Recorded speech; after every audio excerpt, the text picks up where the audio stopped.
Hi guys, நம்ம தமிழமி reaction இன்னைக்கு Naruto கிளாசிக்கில் episode 61 தான் பார்க்க போகிறோம். வாங்க நேரம் வீடியோக்குள்ள போயிடலாம்.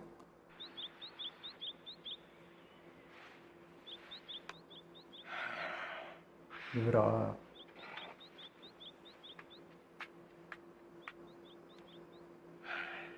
அப்படி நான் நெஞ்சி எதிர்த்து போராட போறான். ஃபைனல் போட்டிகளுக்கு எல்லாமே ரொம்ப கடினமா இருக்க போகுது. இது எவ்வளவு சீரியஸ்னு தெரிஞ்சுக்கலனா நருட்டோ இதுக்கப்புறம் கண்டிப்பா தெரிஞ்சுப்பா. நீங்க ஏன் போய் பார்க்கல? கேர் பண்ற ஆள் நீங்க.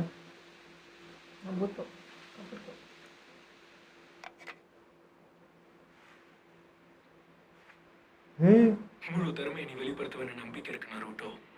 ஏன்னா இன்னைக்கு எனக்கு ஒரு முக்கியமான வேலை இருக்கு. வேலை செய்யும் போது என்டர்டைன்மெண்ட் கிடைச்சா நல்லா இருக்கும்ல. இவன் அந்த வேஷம் போட்டு வரப்போறான் போல இது உள்ள.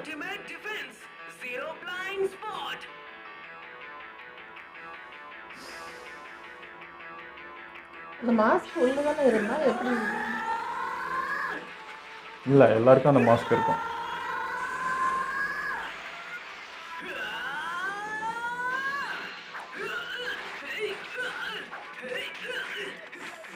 தொடவே முடியல அவனை.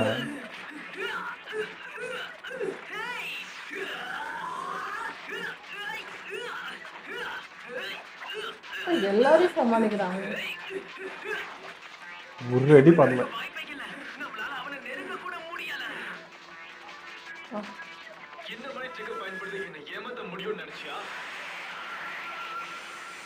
பவர்ஃபுல் தான்.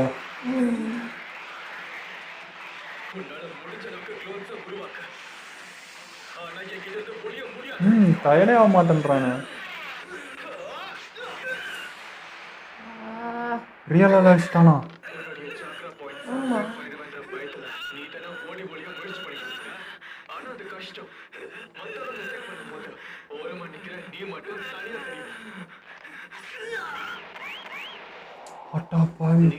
உண்மையான நருட்டோ, இந்த மேட்ச் முடிஞ்சிருச்சு. அடிச்சிட்டானே. எதுவுமே வேலைக்காகாதுன்னு சொன்னல. முயற்சியை கைவிடாத நருட்டோ.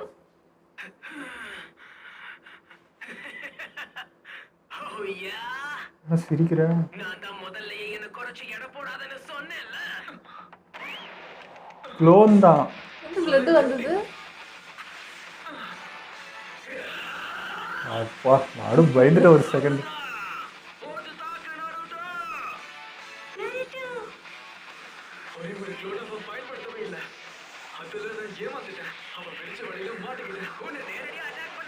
ஓடுறாவனா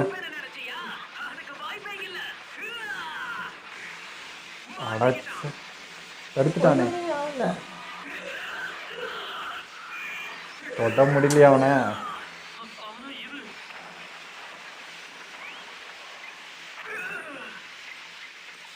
ஓ, இதான் ஒரிஜினலா?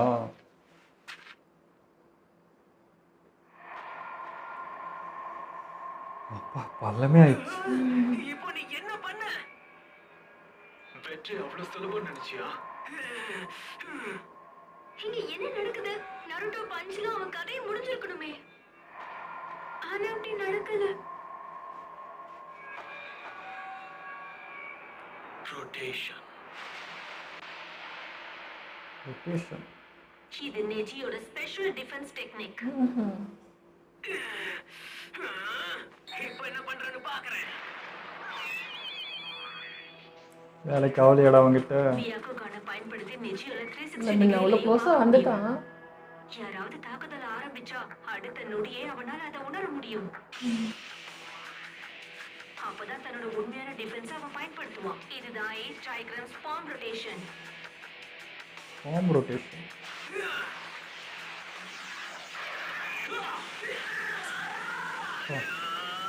சூறாவளி மாதிரி சுற்றி சுற்றி வச்சிடறான். நிறைய வெட்ட வச்சுனுக்கிறான் என் கையில. வரப்போற தாக்குதல உணர்ந்த உடனே நெஜி தன்னோட உடம்புல இருக்கிற சக்ரா பாயிண்ட்ஸ்ல இருந்து சக்தி வாய்ந்த சக்ரா எனர்ஜியை வெளிவிடுவான். அதுக்கப்புறம் அவன் தன்னோட உடம்ப வேகமா ரொட்டேட் பண்ணி அட்டாக் பண்ண வர்றவங்களை தடுக்கிறது மட்டும் இல்லாம அவங்களை கீழே தள்ளி விட்டுடுவான். இவனுக்கு எனர்ஜியே குறையாதா? சக்ரா பாயிண்ட்ஸ்ல இருந்து வெளிவர சக்ராவை கண்ட்ரோல் பண்றது ரொம்ப கஷ்டம். ஜுனின்களால கூட உடல்ல ஒரு அங்கத்தோட சக்ரா எனர்ஜியை தான் பயன்படுத்த முடியும், அதாவது கால்கள் இல்ல கைகள். ஆனா ஜென்டில் ஃபிஸ்ட் டைஜுட்சுல நெஜி ஒரு மாஸ்டர். சோ உடம்புல எங்க இருந்து வேணாலும் சக்ராவை அவனால ரிலீஸ் பண்ண முடியும். எந்த பக்கத்துல இருந்து தாக்குதல் நடந்தாலும் அதை அவனால தடுத்து நிறுத்த முடியும். இது ஒரு அல்டிமேட் டிஃபென்ஸ். காராவோட ஷெல் ஆஃப் சாண்டை விட அதிக சக்தி வாய்ந்தது. அதை தாண்டி யாராலையும் போக முடியாது. நருட்டோ வேற எதனால சூஸ் பண்ணி அவனுக்கு இந்த காரை கூட மோத விட்டுருக்கணும்னு நினைக்கிறேன். அது ஒரு சீக்ரெட் நிஞ்சா ஆர்ட். யூகா கிளானோட குடும்பத்தில் இருக்கிற முக்கியமான ஆளுங்களால மட்டும்தான் இதை பயன்படுத்த முடியும். ஆனா நெஜி அவனோட சொந்த முயற்சியில இதை கத்துக்கிட்டு இருக்கான். பார்க்கவே ரொம்ப ஆச்சரியமா இருக்கு. அவன் ரொம்பவே சக்தி வாய்ந்தவன். இதுல அதிர்ச்சி அடைய என்ன இருக்கு? நெஜியோட முழு சக்தியை இன்னும் யாரும் பார்க்கவே இல்லையே. இன்னும் இருக்கா? உன்னுடைய கதை முடிய போதா? நீ இப்போ ஏ ரேஞ்ச்ல இருக்க. என்னுடைய 8 ட்ரைகிராம்ஸ்ல இருந்து தப்பிக்கவே முடியாதா? இது வேற ஜுட்ஸ் ஏதாவது யூஸ் பண்ணணும் நருட்டோ. இவ்வளோ தளவுக்கு அவனோட ரேஞ்ச் இருக்கு.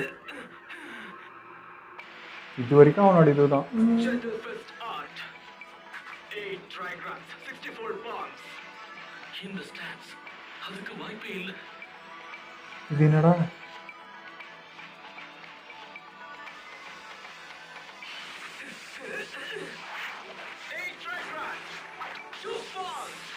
அதிர்ஷ்டம்.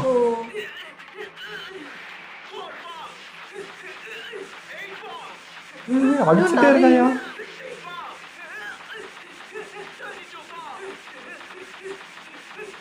இது எப்படா தாங்குது?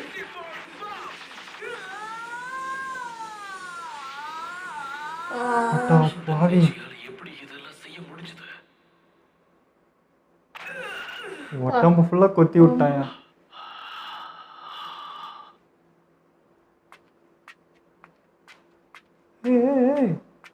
அவ்வளோதானா? இந்த போட்டி இப்ப முடிவுக்கு வந்துருச்சு. ஏந்துட்டான். யூகா குடும்பத்தோட கெக்கே கென்காய் கிளை குடும்பத்தை சேர்ந்த இந்த நெஜி கிட்ட இருக்கும்னு நான் கொஞ்சம் கூட எதிர்பார்க்கவே இல்லை. இவனை ஒதுக்கி வச்சு எப்படி இது எல்லாத்தையும் கத்துக்கிட்டான்? உண்மை என்னன்னா சகோதரா, இந்த குடும்பத்தோட உண்மையான வாரிசு நீதான். ஒதுக்கி வச்சிங்களா? 64 சக்ரா பாயிண்ட்ஸையும் நான் இப்ப தாக்கி இருக்கேன். நீ உயிரோட இருக்கிறது பெரிய விஷயம் தான். இன்னாட்டாக்கு ஒரு அடி வச்சதுக்கே பிளாக். இது 64. என்னாச்சா? ரொம்ப வருத்தமா இருக்கா? நீ எவ்வளவு முயற்சி பண்ணாலும் இப்படியே பேசுடா, வந்துருவோம் மேல. கனவு உடைய போதா? கஷ்டப்பட்டு இல்லையா, படிச்சிருக்கிறது ரொம்ப அடிச்சிட்டேன். ஜெயிச்சிட முடியாது. அப்படி வந்துருவா. சொல்றத நம்பாத. ஏய், இன்னோட்டா உனக்கு ஒண்ணும் ஆகல. இவருக்கு அன்னைக்கு வாங்கின அடியே ஒன்றும் சரியாகல.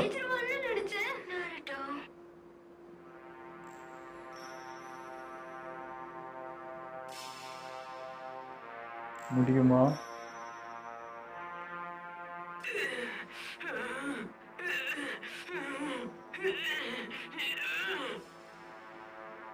ஏதாவது பண்ற அந்த தவக்கலையாவது எடுத்துன்னு வாடா.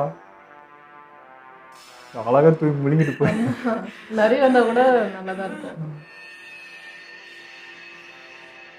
யோசிக்கிறான். என்னட்டா என்னட்டா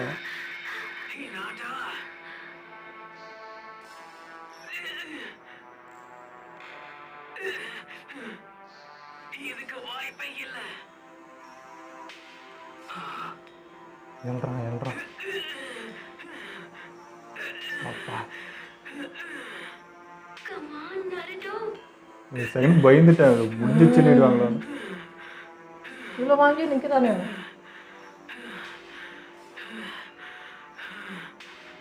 இதுக்கு வாய்ப்பே இல்ல. இவன் எப்படி? நான் சொன்னேன்ல, சிரிச்சே வெறுப்பு வச்சிடும். எனக்கு தெரியாது. அவன் விட்டு கொடுக்க மாட்டான்டா, விட்டு கொடுக்க மாட்டான். இதுக்கு வாய்ப்பே இல்ல.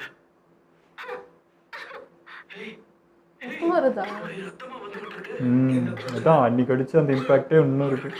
அந்த மேட்சோட பாதிப்பு இன்னும் குறையவே இல்லை. என்னடா அதான் இப்போ அவன் வாங்கி நின்னுக்கிறான். தண்ணி ஏதாவது வேணுமா? என்கிட்ட விடுங்க. ஆ, நீங்க யாரு? கவலைப்படாதீங்க. கபுட்டோங்க நம்புங்க. இருக்கலாம். முட்டாள்தனமா பண்றதை நிறுத்து. உன் தோல்வியை தவிர்க்க முடியாது. அவன் கூட மாறு வேஷம் போட்டு வந்திருக்கலாம். பயந்துட்டியா? டைலாக் எல்லாம் நல்லதான் பேசுற.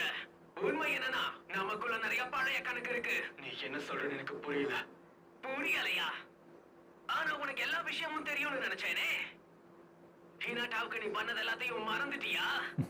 வாக்குறுதி வாய்க்கு கொடுத்துருக்கான். வந்ததை பேசி நீ அவளை எப்படி குழப்புன? இவ்வளவு தூரம் கஷ்டப்பட்டு வந்தவ உயிரை எடுக்க பார்த்த. ஆனா ஹினாட்டாக்கு உனக்கும் எந்த சம்பந்தமும் கிடையாது. ஹினாட்டா தோக்கிறதுக்காகவே ஐயோ, பிறந்தவன்னு கேட்காவே நீ சொன்ன. இல்லையே. யூகா கிளார பத்தி பெரிய லெக்சர் எல்லாம் கொடுத்துக்கிட்டு இருந்தீங்க. முக்கியமான குடும்பம் கிளை குடும்பங்கள்னு முட்டாள்தனமா இருந்தது. அடுத்தவங்களுடைய தோல்வி வெற்றியை நீ முடிவு பண்ண கூடாது. உன்கிட்ட எனக்கு பிடிக்காத விஷயமே அதுதான்.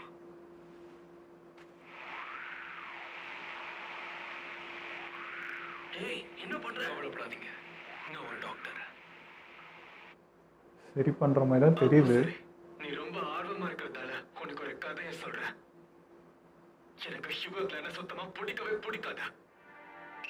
பல நூற்றாண்டுகளா முக்கிய குடும்பத்தை சேர்ந்த எல்லாரும் ஒரு ரகசிய நெஞ்சுட்சுவா பயன்படுத்திருக்காங்க. அதோட பேரு கர்ஸ் மார்க் ஜூட்சு. கர்ஸ் மார்க் ஜூட்சுவா?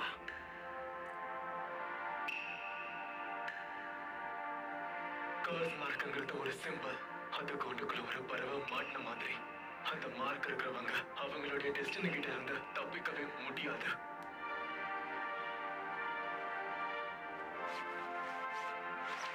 ம்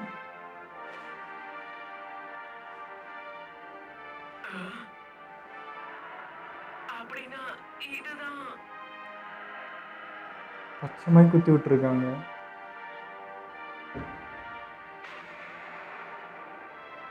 அப்படி போட்டால் என்ன அர்த்தம்? இந்த ரகசிய ஜூஸ்ன்னு சொன்னானே அது அந்த எனக்கு கர்ஸ் மார்க்கா? எனக்கு அப்போ 4 வயசு இருக்கும். ஷுகர் கிளான சேர்ந்த லீடர்ஸ் எல்லாரும் கர்ஸ் மார்க் ஜூட்சுவை பயன்படுத்தி இது என் நெத்தியில பதிச்சாங்க. அதே நாள் ஹிடன் லீஃப் வில்லேஜ்ல ஒரு பெரிய கோலாகலமான கொண்டாட்டம் நடந்தது. பல வருடங்கள் நடந்த போருக்கு அப்புறம் லேண்ட் ஆஃப் லைட்னிங் கூட ஒரு பீஸ் அக்ரிமெண்ட்ல சைன் பண்ணாங்க. அப்பதான் அதுல சைன் பண்ண ஒரு ஹெட் கிளவுட் நிஞ்சாவை அனுப்பி கொண்டாட்டத்துல பங்கேற்க வச்சாங்க. எங்க எதிரிகளை வரவேற்க எல்லாருமே தயாரா இருந்தாங்க. லீஃப் வில்லேஜ்ல இருந்த எல்லா கெனின் ஜோனின் அங்கதான் இருந்தாங்க. ஒரே ஒரு கிளானை சேர்ந்தவங்க மட்டும் வரவே இல்லை. அதுதான் ஹியூகா கிளான். ஏன்னா ஹியூகோ கிளானோட முக்கியமான குடும்பத்தோட அடுத்த வாரிசை தேர்ந்தெடுக்க எல்லாருமே காத்துக்கிட்டு இருந்தாங்க. அன்னைக்கு ஹினாட்டாவோட 3வது பிறந்த நாள். 3 வயசு.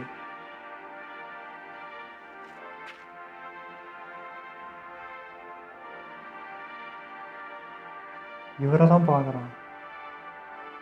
அவளுடைய அப்பா லார்ட் ஹியாஷி ஷியூகா மேல உட்காந்துட்டு இருந்தாரு. பக்கத்துல என்னோட அப்பா ஹிசாஷியோ இருந்தாரு. அவங்க 2 பேரும் ட்வின் பிரதர்ஸ். ஆனாலும் கூட அவரு முதல்ல பிறந்த ஒரே காரணத்துக்காக அவரையே குடும்ப தலைவரா தேர்ந்தெடுத்தாங்க. இது ரொம்ப அநியாயம். இந்த கோவம் தானா? என்னுடைய அப்பா ட்வின் பிரதராவே இருந்தாலும் குடும்பத்தோட வேற கீழேன்னு தள்ளி வச்சுட்டாங்க. லேடி ஹினாட்டாவுக்கு இப்போ 3 வயசு ஆயிடுச்சு. உங்களுக்கு எங்களோட வாழ்த்துக்கள். ரொம்ப நன்றி. ஹினாட்டா என்ன பண்ணுவா? ஆனால் இன்னாட்டோட இவன் மூத்தவன்.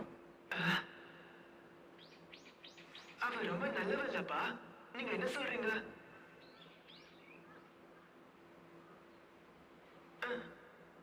என்னாச்சுப்பா உங்களுக்கு? ஏன் முறைக்கிறீங்க? ஓ, அது ஒண்ணு இல்ல நிஜி. ஹிசாஷி, எங்கள் அப்பா கெட்டவரா? பொறுப்பை முழுசா நான் ஏத்துக்க போறேன். கண்டிப்பா. அந்த நாள் 3 வயசான ஹினாட்டாவை வாரிசா அறிவிச்சதுக்கு அப்புறமா எனக்கு அந்த கர்ஸ் மார்க்க கொடுத்து கூண்டுக்குள்ள மாட்டின பறவையா மாத்திட்டாங்க.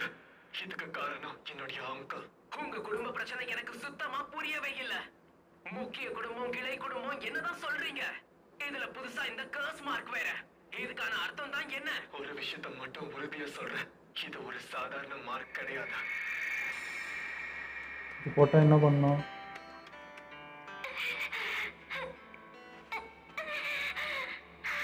உன்னோட கேக் வீக்கா இருக்கு.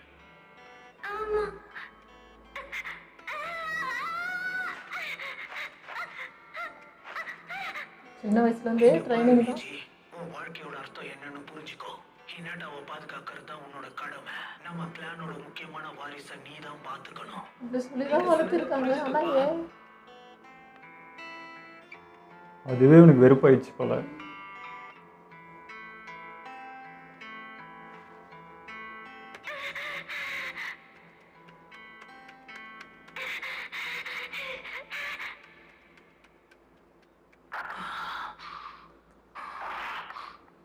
என்ன பண்றாரு? இது ஒரு ஆபத்து.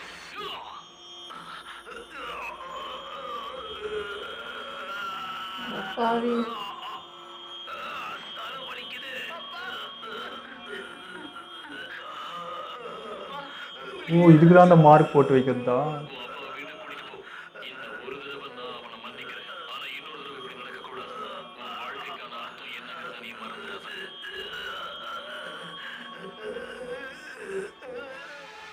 பிரச்சனை என்னன்னா, இந்த மார்க்குக்கு நிறைய அர்த்தங்கள் இருக்கு. எங்களை ஒதுக்கி வைக்கிறதுக்கு எல்லாருமே இதைதான் பயன்படுத்துவாங்க. அதனால தான் மாறி இருக்கிறான். தோணுதோ அப்ப இந்த மார்க்கை பயன்படுத்தி எங்க மூளைகளை அவங்க கட்டுப்பாட்டுக்கு கொண்டு வந்துருவாங்க. வாழ்க்கையில ஒவ்வொரு நாளும் நாங்க எல்லாருமே பயத்தோடையே வாழ்ந்து சாகணும். உயிர் பிரிகிற வரைக்கும் எங்க தலையெழுத்து இதுதான். பியாக்குகனுடைய முழு பவசையும் இப்படிதான் சீல் பண்ணி வச்சிருக்காங்க. அதுக்கு ஏன்டா இன்னாட்டா மேலே அவ்வளோ கோவம்? ஹியூகா கிளானை சேர்ந்தவங்களுக்கு மட்டும்தான் இந்த ரகசிய கை டெக்னிக்கை தெரியும். எங்க கிட்ட இருந்து இந்த டெக்னிக்கை திருட நிறைய பேர் முயற்சி பண்ணியிருக்காங்க. அது தடுக்கதான் நாங்க இருக்கோம். பிரான்ச் ஃபேமிலியான நாங்க தான் இதை செஞ்சாகணும். முக்கிய குடும்பத்துல இருக்கிற எல்லாரையும் நாங்க தான் பாதுகாத்தாகணும். அவங்க என்ன செஞ்சாலும் நாங்க எதிர்த்து கேள்வி கேட்க முடியாது. அடிமை மாதிரி. எங்களுடைய வாழ்க்கை. ஆனா திடீர்னு தப்பு இல்ல. அந்த இரவை நான் மறக்கவே மாட்டேன். அவங்க எல்லாம் மீறி போயிட்டாங்க.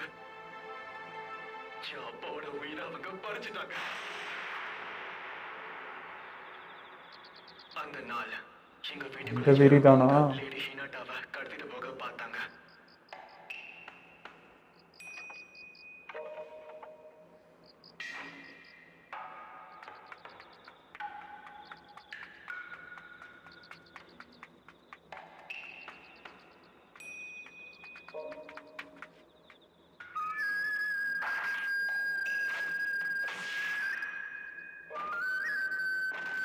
ஒரே அடிதான். ஆனா லார்ட் ஹியாஷி அதுக்குள்ள தடுத்து அவனை கொன்னுட்டாரு. ஆனா அந்த இரவு நேரத்துல ஹீனாட்டாவை கடத்திட்டு போற தைரியம் யாருக்கு இருந்திருக்கும்? அதுவும் ஒரு மாஸ்க மாட்டிக்கிட்டு வந்தவரு. அது வேற யாரும் கிடையாது. லைட்னிங் வில்லேஜோட ஹெட் கிளவுட் நிஞ்சா. எங்க கூட அலைன் சைன் பண்ண அதே நிஞ்சா தான். பியாக்குகனோட ரகசியத்தை தெரிஞ்சுக்கிறதுக்காக மட்டும்தான் அவர் அங்க வந்திருந்தாரு. ஆனா லைட்னிங் லேண்டை சேர்ந்தவங்க இந்த மரணத்தை அவ்வளவு சுலபமா எடுத்துக்கல. ஹிடன் லீவ் வில்லேஜை சேர்ந்தவங்க அலையன்ஸா மீனதான் நினைச்சாங்க. அதுக்கு பலி வாங்கி ஆகணும்னு சொன்னாங்க.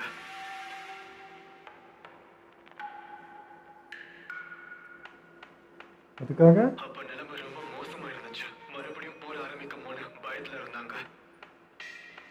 லீவ் வில்லேஜை சேர்ந்தவங்களுக்கு போர்ல எந்த விருப்பமும் இல்ல. அப்பதான் எல்லாரும் ஒரு ஒப்பந்தத்துக்கு வந்தாங்க. ஒப்பந்தமா? ஒரு உயிருக்கு பதிலா இன்னொரு உயிர். லைட்னிங் வில்லேஜோட நிஞ்சாவை கொல்லணுங்கிறது தான் அவங்களுடைய வேண்டுகோள். ஏய், இது என்னடா நியாயம் இது? லார்ட் ஹியாஷி அவரோட உயிரை கொடுத்திருக்கணும். அவங்க ஒப்பந்தம் எல்லாத்தையுமே லீவ் வில்லேஜ் ஒத்துக்கிட்டாங்க. போரை தடுக்கணுங்கிறதுக்காக ஒருத்தர் அவங்க கொன்னுட்டாங்க. ஆனா அது ஹியாஷி கிடையாது. அவருடைய ட்வின் பிரதரான என்னுடைய அப்பாவை தான் அவங்க கொன்னுட்டாங்க. மெயின் ஃபேமிலியை காப்பாத்த இப்படி பண்ணாங்க. இது என்னடா இது? உயிர் போனதுக்கு அப்புறமா தான் இந்த கர்ஸ் மார்க்கெட்ல இருந்து என் அப்பாவுக்கு விடுதலை கிடைச்சது. அவங்க பார்க்க ஒரே மாதிரி இருப்பாங்க. ஏன்னா அவங்க ட்வின் பிரதர்ஸ். ஆனா அவங்க வாழ்க்கை ஒரே மாதிரி கிடையாது. இவருக்கு பதில் அவரே இருந்திருக்காரு. தாமதமா பிறந்ததால அவரோட வாழ்க்கையை அழிச்சிட்டாங்க. இந்த மேட்சும் அதே மாதிரி தான். உன் கூட போட்டி போட என்ன தேர்ந்தெடுத்த அந்த நொடியே உன் தோல்வி உறுதியாயிடுச்சு. இவரே எமோஷனலாக ஃப்ரீஸ் ஆகிடுவானே நருட்டோ. அவன் பக்கமும் கரெக்டுன்னு தெரியுது. இன்னைக்கு எபிசோடில் நிறைய விஷயங்கள் தெரிய வந்துச்சுங்க. முக்கியமாக நிஜியை பற்றி. நிஜி வந்து பார்த்த பார்வை வேறையாக இருந்துச்சு. இப்போது அவன் சைடு உள்ளது சொல்கிறப்போ நிஜி சைடு தான் இப்போ வந்து நியாயம் அப்படின்ற மாதிரி இருக்கு. அவன் கோவம் நியாயம் தான், பட் வந்து காட்டின இடம் தப்பு. அவங்க அங்கிள் பண்ணதுக்கு இனாட்டா என்ன பண்ணும், அதுக்குன்னு இனாட்டாவை கொலவெறியோட அவன் அவ்வளோ வன்மத்தோட ஏன்டா தாக்கணான்றது இப்போதான் புரியுது. இவருக்கு அவங்க அப்பாவை கொன்னது, அந்த இது அடிமை வச்சுட்டு இருந்தது, இது எல்லாம் வெஞ்சன்ஸாக மாறி இப்படி மாறி இருக்கான். மேபி அவனும் சின்ன பையன் தானே, அவனுக்குமே அந்த சிம்பிள் போட்டு அவனு இந்த மாதிரி தானே பண்ணியிருக்காங்க. அப்படி நான் அப்படின்னா உன் பொண்ணு மட்டும் என்ன அப்படின்னு அவன் நினைக்கிறான்னு நினைக்கிறேன். பட் கஷ்டம்தான் ஒருத்தர் இப்படி சிம்பிள் போட்டு அடையாளப்படுத்தி அதை ஒதுக்கி வச்சு அவன் தேவைப்படும் போது கண்ட்ரோல் பண்ணுறது வந்து அது மனுஷன் தானே, மிருகமாக அது இப்படிலாம் கண்ட்ரோல் பண்ணுறதுக்கு அது கண்டிப்பாக அந்த பெயின் இருக்க தான் செய்யும். அப்படி பார்க்குறப்போ இப்போ இனாட்டாவையும் நிஜியும் வச்சு பார்க்குறப்போ நிஜி தான் பவர்ஃபுல்லாக இருக்கான். பட் அவங்க அதெல்லாம் பார்க்காம மூத்தவர் அவர், அதனால் மூத்த பொண்ணு தான் வந்து தலைமை வரணும்னு சொல்லி குத்துட்டாங்க. ஸோ இவன் என்ன தான் திறமை வாழ்த்தாலும் எது பண்ணாலுமே உனக்கு கீழே தான் அவளுக்கு கீழே தான் நீன்ற மாதிரி ஒரு முத்திரை. அதாவது ரெண்டாவதாக பிறந்தன்ற ஒரே காரணத்துக்காக இவங்கெல்லாம் அடிமை, இவங்க தான் வந்து தலைவங்க அப்படின்றது ஏற்றுக்க முடியல. ஸோ அவனோட கோவம் நியாயம்தான். இந்த போட்டி நடக்கும்போது கூட அவங்க அப்பா மைண்ட் வைஸாக தான் போயிட்டு இருந்தது. எப்படி அவன் கற்றுக்கிட்டான், இன்னும் ஒதுக்கித்தானே வச்சோம், எங்கே போய் இது கற்றுக்கிட்டான் தான் அப்பயும் அவர் நினைக்கிறேன். இப்போ வரைக்கும் ஒரு மைண்ட் செட் அப்படி தான் இருக்குது. ஸோ வந்து இவங்களுக்கு மட்டும் எல்லாம் வரணும். பட் அவங்க அப்பாவும் பார்த்தீங்கன்னா என்ன சொல்கிறது, பையனை ஒதுக்கிட்டாங்க அப்படின்றப்போ இனாட்டாவை தான் அவரும் தாக்க பார்த்தார் நடுவில். ஸோ அதுக்காக தான் சிம்பிள் போட்டு வச்சுருக்காங்க. எதனா தப்பான இது பண்ணால் இவங்களே அதை கண்ட்ரோல் பண்ணிடுறாங்க. அதுக்கு தான் சிம்பிள் போல் இருக்குது. ஸோ இவங்களை மீறி எதுவுமே நடந்துடக்கூடாது, இவங்களை தாண்டி யோசிக்கக்கூடாதுன்னு ஒரு அடிமை மாதிரி வச்சுன்னு இருந்திருக்காங்க. ப்ளஸ் வந்து இன்னொரு லாஜிக் புரியவே இல்லைங்க. அதாவது வேற ஒரு வில்லேஜ் சேர்ந்தவங்க வந்து இவங்களோட திறமை என்னன்றதை தெரிஞ்சதுக்காக இனாட்டாவை கடத்திட்டு போனாங்க. இவங்க தான் தப்பு. பஞ்சாயத்து வச்சு நடந்திருக்காது, ஒக்காகவே தான் உக்காந்துருக்காரு நடுவில். ஸோ 2 வில்லேஜும் சேர்ந்து இது பஞ்சாயத்து வச்சுருக்கு. இவங்க பக்கம் தானே தப்பு, இவங்க தான் மன்னிப்பு கேட்டு ஆமாம் நாங்கள் பண்ண தப்பு அதுக்கு எதுன்னு முடிச்சிருக்கணும். அதுக்கு என் வில்லேஜ் ஆளை நீ எப்படி கொள்ளலாம் அப்படின்னா உன் ஆள்லேயும் ஒருத்தன் கொள்ளணும் அப்படின்னு அவங்க கேட்டதுக்கு இவங்களும் வந்து ஒத்துக்கிட்டு ஒரு உயிர் போனோன்ட்டு அடிமையாக இருக்க நிஜியோட அப்பா வந்து பலி கொடுத்தது. இது என்னங்க நியாயம் அது? அப்போ இவன் நிஜி கோவப்படுறது 100% வந்து கரெக்டுன்ற மாதிரி தான். அது நியாயமே இல்லை, அது செல்ஃபிஷாக இருக்குது. அதே டைம் வந்து இப்போது இவரு நினச்சி தானே அங்கே நிஜோட அப்பாவை கொண்டது, தெரியாமல் கொண்டது தானே. அது சொல்லலையே, அப்படி அவங்க காட்டல. என்ன நடந்துச்சுன்னா அவர் தான் இறந்துருக்கணும், ஆனால் அவருக்கு பதில் எங்கள் அப்பாவை பலி கொடுத்துட்டாங்கன்னு சொன்னோம். அதான் தெரிஞ்சது எதிர்பார்க்காம நடந்திருக்குமோன்னு எனக்கு தோணுது. இவர் கொல்ல போய் இவர் ஒரே உருவத்தில் இருந்ததுனால மாற்றி கொண்டுட்டாங்களோ, இது யாருமே எதிர்பார்க்காத ஒன்றா இருந்திருக்குமோ அப்படின்னு தோணுது. பார்ப்போம் போக தெரியல, அது பார்ப்போம் நெக்ஸ்ட் எபிசோட் பண்ணி பண்ணாங்களான்னு. ஸோ இப்போ நருட்டோ பாய் என்ன பண்ணுவான்னு தெரியல. இந்த மாதிரி ஒரு கதையை கேட்டாலே அவன் மெல்ட் ஆகிடுவான். ஐயோ நம்மள மாதிரி இவனுக்கு நடந்திருக்கேன்ட்டு அப்படி யோசிக்க ஆரம்பிச்சிருவான். என்ன நடக்க போகுதுன்னு தெரியல. ஆனால் எல்லாமே எல்லா பசங்களும் பாருங்களேன், எல்லாம் இந்த பெரியவங்கள்ட்டேருந்து வந்ததாக தான் இருக்கும். அவங்கள்ட்டேருந்து வந்த ஏதோ ஒரு கோபம் வெறியாக இருந்திருக்கலாம், இல்லை பேரண்ட்ஸே வந்து பசங்களை ஏதோ ஒரு பண்ணதாக இருக்குது. இப்படியே தான் லைஃப் மாறி போயிட்டுருக்கு. ஸோ இது 2 கேட்டகரியாக பிரியுது.